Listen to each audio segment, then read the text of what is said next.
पैसा देख्दा चाहिँ श्री महादेवका 3 नेत्र खुल्थे रे, च्याउच्याउ देख्दा चाहिँ मेरो 3 नेत्र खुल्छन् के साथीहरू।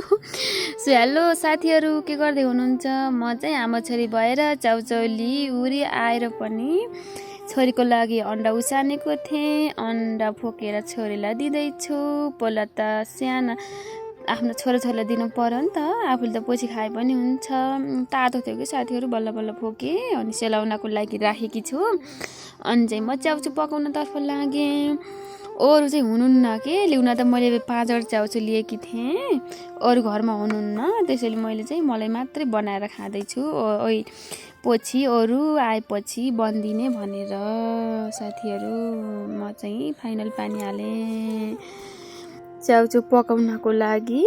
तर छोरीले चाहिँ मलाई डिस्टर्ब गरिरहेको छिन् कि, म यता जाँदा उता जाँदा पनि पछाडि आएर समातेर झुन्डेर खेल्नै नमान्ने कि मेरो छोरी पनि फेरि बस्नै मान्दैनन्, खालि डिस्टर्ब गर्छिन् के।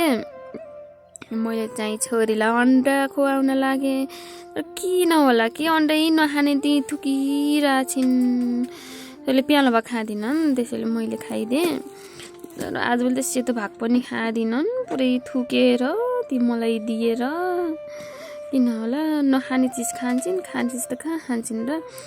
फाइनली च्याउच्याउ पनि पाक्यो अनि आमा छोरी मिलेर खाना लायौँ। मैले चाहिँ छोरीलाई चाहिँ केही नहालिकन दिएकी छु के, च्याउच्याउको सुपले असर गर्छ भनेर यत्तिकै दिएको, त्यही पनि मिठो मानेर खाँदैछिन्।